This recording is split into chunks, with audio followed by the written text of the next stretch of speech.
तो चलिए स्टूडेंट्स, अब हम बात करते हैं टेंस में आगे की, है ना। इससे पहले वाला जो वीडियो था उसमें मैंने आपको बताया था कि भाई टेंस कितने प्रकार के होते हैं। तो मैंने आपको बताया था कि टेंस जो है वो 3 प्रकार के होते हैं, प्रेजेंट, पास्ट और फ्यूचर। इन तीनों टेंस को भी हम आगे जाकर 4-4 भागों में बांट सकते हैं। सही बात है। इस प्रकार हमारे पास टोटल कितने टेंस हो गए थे? 12। क्लियर है? तो 12 टेंसेज है हमारे पास। फिर उसके बाद अगर हमने कुछ चीज को नोटिस किया तो हमने ये नोटिस किया कि सर इनके नाम में, है ना, समानता है ना, इनके नेम्स में सिमिलैरिटी है सर। है, बिल्कुल है। प्रेजेंट में अगर इंडेफिनिट है तो पास्ट में भी इंडेफिनिट है, फ्यूचर में भी इंडेफिनिट है। यहां तक कि इंडेफिनिट का दूसरा नाम सिंपल है, तो प्रेजेंट में भी सिंपल है, पास्ट में भी सिंपल है, फ्यूचर में भी सिंपल है सर। क्लियर है? प्रेजेंट में कंटिन्यूस है तो पास्ट में कंटिन्यूस है, फ्यूचर में कंटिन्यूस है। अगर प्रेजेंट में परफेक्ट है तो पास्ट में परफेक्ट है, फ्यूचर में भी परफेक्ट है। अगर प्रेजेंट में परफेक्ट कंटिन्यूस है तो पास्ट में भी परफेक्ट कंटिन्यूस है, फ्यूचर में भी परफेक्ट कंटिन्यूस है। क्या बात है सर, एक जैसे नाम क्यों? भाई एक जैसे नाम दिए गए, इसका मतलब यह है कि कहीं ना कहीं इनका पर्पस सेम है, कहीं ना कहीं इनका काम एक जैसा है, कहीं ना कहीं इनकी उपयोगिता, इनका यूज एक जैसा सब बिल्कुल है ना। इसीलिए तो इनको नाम समान दिए गए, इसीलिए तो इनके नेम्स में सिमिलरिटी है ना। तो आइए बात करते हैं ऐसे नाम क्यों दिए गए, इंडेफिनिट को इंडेफिनिट क्यों कहते हैं, कंटिन्यूस क्यों कहते हैं, परफेक्ट क्यों कहते हैं, परफेक्ट कंटिन्यूस क्यों कहते हैं।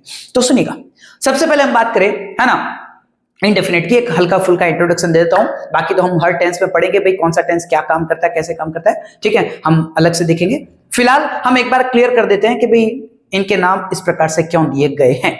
तो इंडेफिनिट का नाम इंडेफिनिट इसलिए है क्योंकि ये अपने काम के शुरू होने या खत्म होने के बारे में इंडेफिनिट है, अनिश्चित है साहब, मालूम ही नहीं है कब शुरू हुआ, कब खत्म हुआ, कब शुरू होगा, कब खत्म होगा। सही बात है। तो कहने का मतलब हो गया काम के शुरू होने और खत्म होने से इनको कोई लेना देना नहीं है ना। तो काम के शुरू होने और खत्म होने के बारे में ये इंडेफिनिट है, इसीलिए इनका नाम क्या है? इंडेफिनिट। सर इसका नाम सिंपल भी तो रखा गया, सिंपल क्यों रखा गया? तो सिंपल इसलिए रखा गया कि ये अपनी अपनी कैटेगरी में सबसे सिंपल है साहब। सीधी सी बात है। प्रेजेंट में प्रेजेंट सिंपल जो है वो सबसे सिंपल है, पास्ट में पास्ट सिंपल सबसे सिंपल है, और फ्यूचर में फ्यूचर सिंपल सबसे सिंपल फॉर्म में आता सब, है ना। कहने का मतलब क्या, प्रेजेंट सिंपल की अगर मैं बात बताऊं, ठीक है ना, तो उसमें हम सिर्फ वर्ब की फर्स्ट फॉर्म का यूज करते हैं।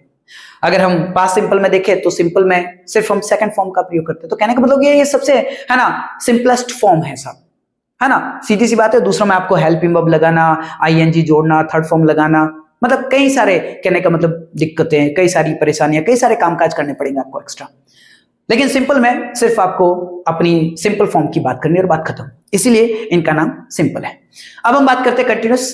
कंटिन्यूस का मतलब क्या है? तो कंटिन्यू का मतलब तो हर कोई भी जानते हैं, कंटिन्यू का मतलब था लगातार चलना। तो ये वाक्यों के लगातार चलने की बात करते हैं सब, सीधी सी बात है। तो इसीलिए उनको हम कंटिन्यूस कहते हैं। परफेक्ट, परफेक्ट का मतलब होता है काम परफेक्टली खत्म हो गया है, तो काम की पूर्णता बताते हैं। ये बात समझे कि नहीं? समाप्ति के बारे में बताते हैं कि काम कंप्लीट हो गया है। बात बची परफेक्ट कंटिन्यूस की। तो परफेक्ट कंटिन्यूस क्या करता है सर? परफेक्ट कंटिन्यूस कहने का मतलब हो गया कुल मिलाकर काम का चलना तो बताते हैं, लेकिन उसके साथ में समय सीमा भी बांधते हैं, है ना, कितने समय से। सीधी बात है, ठीक है। तो कहने का मतलब काम का चलना लगातार बताते हैं कि भाई काम का लगातार चलना बता तो रहे, लेकिन उसके साथ में किसको बांध देते हैं? टाइम को, ठीक है। तो कहने का मतलब हो गया कुल मिलाकर, इसीलिए इनके नाम इस प्रकार से रखे गए हैं। चलिएगा, अब हम बात करते हैं हमारे एक टेंस की, किसी भी एक टेंस को हम ले लेते हैं। मैं सोचता हूं कि मुझे सबसे पहले फ्यूचर सिंपल, कहने का मतलब फ्यूचर इंडेफिनिट की बात करनी चाहिए, है ना, क्योंकि हम अभी सेंटेंस बनाना सीखेंगे, है ना। जो मैंने आपको पैटर्न्स बताए हैं उनको हम फॉलो करेंगे, तो मुझे लगता है कि फ्यूचर इंडेफिनिट में हम बहुत आसानी से उनको फॉलो कर सकते हैं। इसीलिए मैं सबसे पहले फ्यूचर सिंपल लेना चाहूंगा। तो आइएगा बात करते हैं हम फ्यूचर सिंपल टेंस की। तो चलिए अब हम बात करते हैं फ्यूचर इंडेफिनिट टेंस, या मैं कहूं सिंपल फ्यूचर की। तो देखिएगा, इसमें मैंने आपको लिखा है पहचान। सर ये पहचान क्या है? तो मैं आपको बता दूं, जब भी आप कभी हिंदी से अंग्रेजी में वाक्य बनाएंगे, है ना, तो पहले आप हिंदी का वाक्य पढ़ेंगे, तो हमें समझना होगा कि ये कौन से टेंस से रिलेटेड है। तो उस वाक्य के अंत में जाओगे तो वहां पर कहने का मतलब कुछ स्पेशल, कुछ पर्टिकुलर शब्द होते हैं, वो हमें बताते कि कौन सा टेंस है। तो वैसे ही फ्यूचर इंडेफिनिट टेंस में आपको वाक्य के अंत में ये पर्टिकुलर शब्द दिखेंगे, ता होगा, ती होगी, ते होंगे, या फिर क्रिया के अंत में गा, गी, गे, है ना। अब किस प्रकार के कार्यों की बात करता है? तो कहने का मतलब हो गया फ्यूचर में होने वाले काम के बारे में बताता साहब। जैसे मैं अगले साल कार खरीदूंगा, सीधी बात है, तो फ्यूचर में होगा। मैं एक सप्ताह के बाद या अगले सप्ताह में मुंबई जाऊंगा, है ना। या फिर ऐसा भी होता है संभावित घटनाओं की बात भी करता है साहब। जैसे कहने का मतलब संभावित आदतें बताता हूं मैं आपको। जैसे मान लीजिए कि हमारे क्लास में एक लड़की थी जिसका नाम था राधा, ठीक है, उसे नाचने का बहुत शौक था, ठीक है, वो नाचती थी सब। अब 2 साल 3 साल बाद हम उससे मिलने जा रहे हैं, तो कहने का मतलब क्या, मैंने उसकी आदत के बारे में संभावना व्यक्त की कि राधा नाचती होगी, आज भी उसको ये शौक होगा, वो नाचती होगी। तो कहने का मतलब क्या, भविष्य के बारे में संभावित, है ना, घटनाओं के बारे में, संभावित आदतों के बारे में भी बताने के लिए हम इस टेंस का प्रयोग करते हैं। तो कुल मिलाकर फ्यूचर में होने वाले काम की बात करते हैं और इन वाक्यों के पीछे ता होगा, ती होगी, ते होंगे या फिर गा गी गे, सिर्फ क्रिया के अंत में गा गी गे आते हैं। अब हम बात करते हैं हेल्पिंग वर्ब की। हेल्पिंग वर्ब इसमें 2 हैं, विल और शैल, ठीक है ना। शैल का ध्यान रखना है, शैल का यूज आपको सिर्फ आई और वी के साथ करना है। अगर सब्जेक्ट आई और वी है, हमेशा ध्यान रखना सब्जेक्ट के अकॉर्डिंग ही हेल्पिंग वर्ब लगती है, ये ध्यान देना। पहले आपको सब्जेक्ट देखना पड़ेगा और उसके अकॉर्डिंग हेल्पिंग वर्ब लगानी पड़ेगी। तो अगर आपका सब्जेक्ट आई और वी है, आई या वी है, तो आप शैल लगाइए। और अगर आई और वी के अलावा कोई भी दूसरा सब्जेक्ट है, कोई भी हो, है ना, उन सब के साथ आपको क्या लगाना, विल। अब बात करते हैं हम वर्ब की, तो वर्ब इसमें लग जाता है फर्स्ट फॉर्म, वर्ब का पहला फॉर्म आपको इसमें लगाना है। चलिए, ये था हमारे फ्यूचर इंडेफिनिट के बारे में, ठीक है ना, इंपॉर्टेंट बातें। अब हम बात करते हैं, ठीक है, कुछ सेंटेंसेस की जिनको हम प्रिपेयर करते हैं, देखिएगा ताकि आपको समझ में आ जाए, सीखने को मिल जाए। मैंने आपको बताया कि टेंस में हम 6 प्रकार के सेंटेंस बनाते सब, positive statement, negative statement, interrogative with helping verb positive, interrogative with helping verb negative, interrogative with WH word positive और interrogative with WH word negative. तो मैंने इन 6 के 6 वाक्यों को लिया है ताकि आपके प्रैक्टिस हो जाए। सबसे पहले मैंने वाक्य लिखा है, वे कल यहां 2 बजे आएंगे। ये बता रहा है, ये ध्यान देना कि हमेशा आपको जब भी सेंटेंस दिया जाएगा तो उसमें 2 ही चीजें होगी, या तो वो बता रहा है या फिर पूछ रहा है। आपको ये दिमाग लगाना है कि बता रहा है या पूछ रहा है। अगर वो बता रहा है तो वो स्टेटमेंट है और पूछ रहा है तो वो क्या है, इंटरोगेटिव। ये बता रहा है सब, है ना, कि वे कल यहां 2 बजे आएंगे, बता रहा है, वो स्टेटमेंट है ना। और पॉजिटिव, सीधी सी बात है, इसमें नॉट का यूज नहीं है, तो पॉजिटिव स्टेटमेंट। अब आप बात करें स्ट्रक्चर की, कि व्हाट द स्ट्रक्चर, कहने का मतलब हो गया कि साहब पैटर्न क्या होगा, what will be the pattern, what will be the structure. तो subject, helping verb and then VOPT। सबसे पहले आप सब्जेक्ट की बात करें तो सब्जेक्ट कौन है साहब, जो काम कर रहा है। काम कौन कर रहा है, वे, ठीक है। तो सुनिएगा, ये है आपका subject they.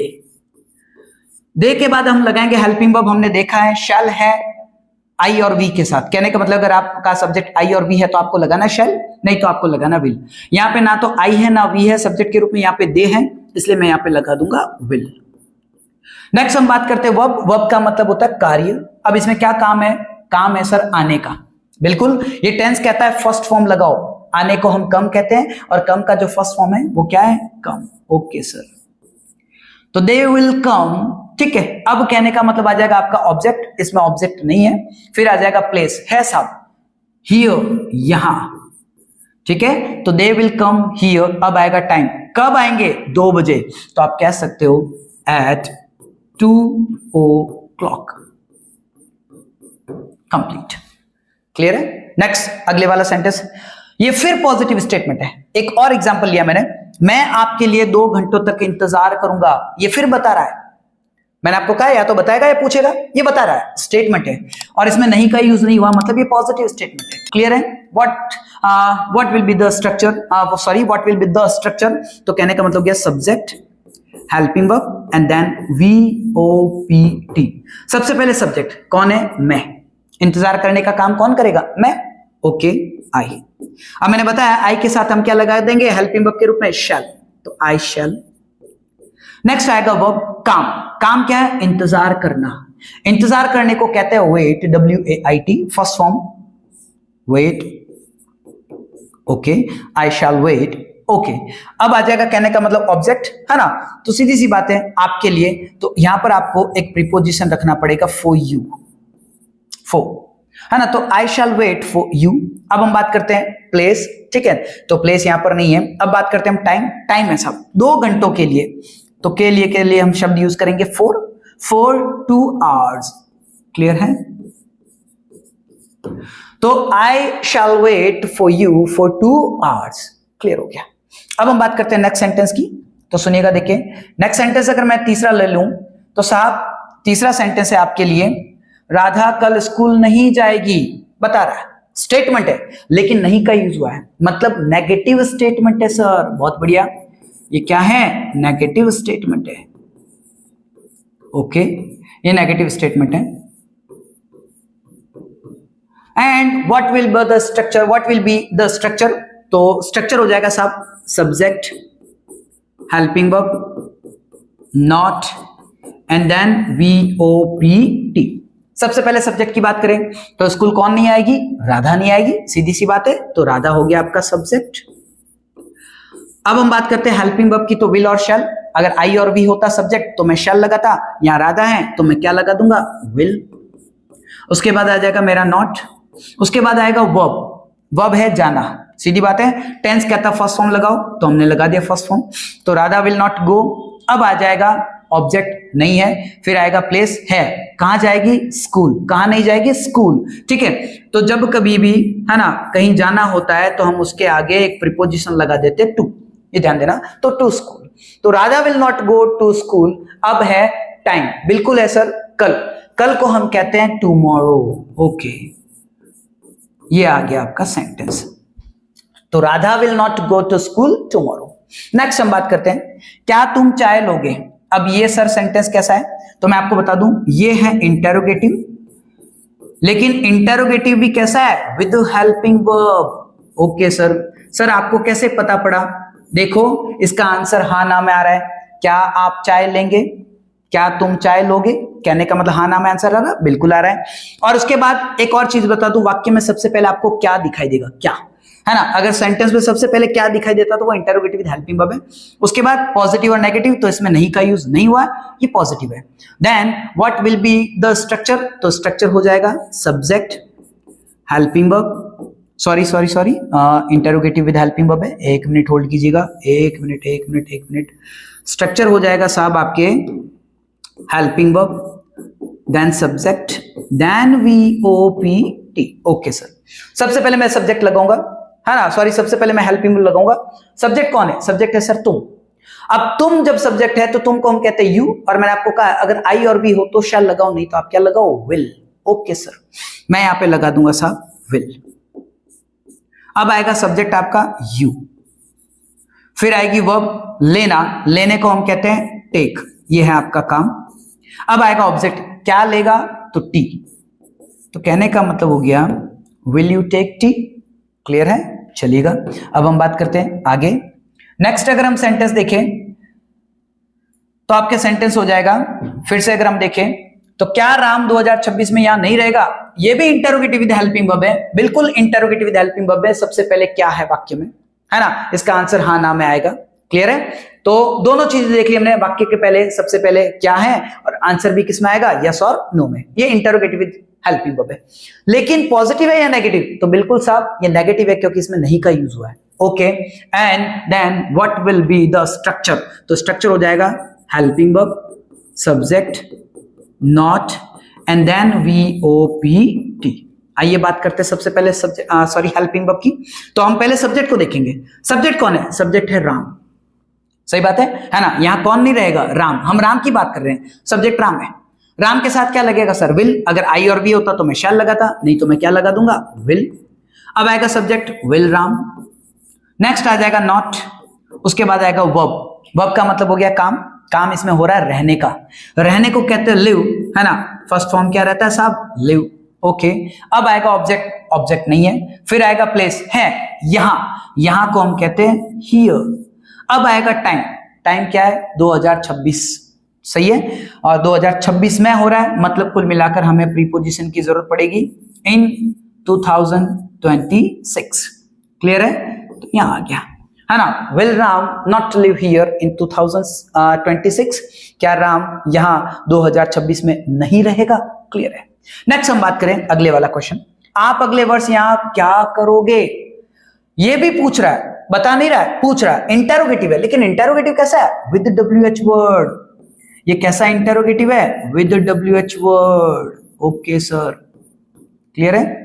And what will be the structure, तो WH plus helping verb plus subject plus VOPT। सबसे पहले WH, है ना, कौन सा शब्द है जिससे प्रश्न किया गया, तो क्या, सही बात है। जब वाक्य में सबसे पहले क्या आ जाता है तो वो इंटरोगेटिव विद हेल्पिंग वाला क्वेश्चन होता है, लेकिन बीच में कहीं आता है तो वो WH बोले तो व्हाट वाला क्वेश्चन होता है, ध्यान देना, है ना। और इसका आंसर देख लो, यस नो में नहीं आ रहा है ना।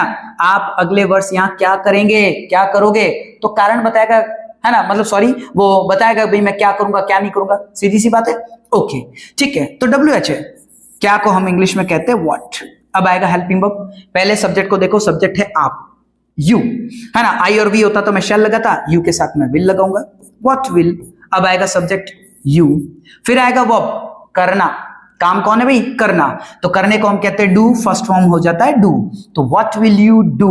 अब आएगा ऑब्जेक्ट, सर यहां नहीं है ऑब्जेक्ट, फिर आएगा प्लेस, है यहां, हियर, उसके बाद आएगा टाइम। चलिए अब हम बात करते हैं अपने नेक्स्ट सेंटेंस की। तो अगले वाला सेंटेंस जो है वो लिखा है, शल्य चिकित्सक आंतों की जांच क्यों नहीं करेगा।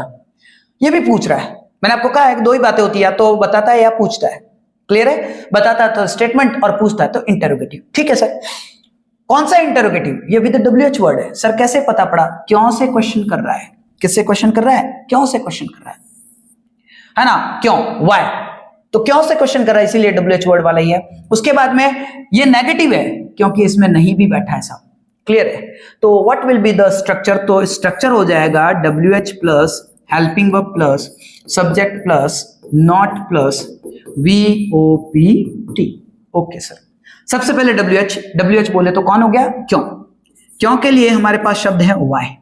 अब हम बात करेंगे विल और शैल, तो सब्जेक्ट कौन है हमारा, शल्य चिकित्सक, शल्य चिकित्सक के साथ हम विल लगाएंगे, क्योंकि आई और वी होता तो मैं शैल लगाता, यहां मैं विल लगा दूंगा सर। अब बात करेंगे सब्जेक्ट शल्य चिकित्सक, हम किसी खास शल्य चिकित्सक की बात करें, किसी पर्टिकुलर की बात करें, इसलिए हम यहां पे लगा देंगे द। अब शल्य चिकित्सक को कहते हैं सर्जन, ओके सर। नेक्स्ट अब बात आ जाएगा नॉट की, तो बिल्कुल आ गया हमारे पास नॉट। अब हम बात करेंगे वर्ब की, वर्ब का मतलब होता है काम, क्या होता है, काम। काम यहां पे क्या हो रहा है, जांच करना, है ना। अब जांच करने को हम कहते हैं एग्जामिन, टेंस कहता है फर्स्ट फॉर्म लगाओ, बिल्कुल साहब ये हमने फर्स्ट फॉर्म लगा दी, है ना। एक मिनट, एग्जामिन की मैंने ये फर्स्ट फॉर्म लगा दी, एग्जामिन, ओके।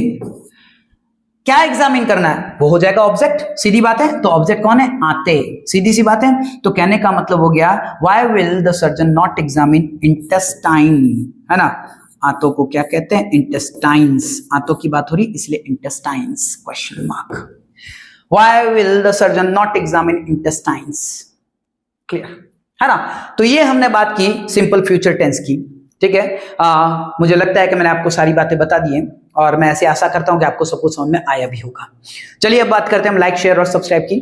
अगर आपको मेरा पढ़ाने का तरीका सही लगा है, अगर आपको ये सारी चीजें क्लियर हो गई तो प्लीज मेरे वीडियो को लाइक करें।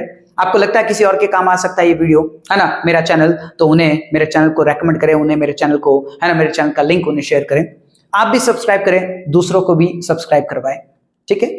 चलिए अब हम बात करते हैं आपके नोट्स की। तो कहने का मतलब गया ये जो भी मैंने स्क्रीन पे लिखा है इनके स्क्रीनशॉट्स हमने अपलोड कर दिए हमारे टेलीग्राम चैनल पर, आप वहां से इन्हें प्राप्त कर सकते हैं।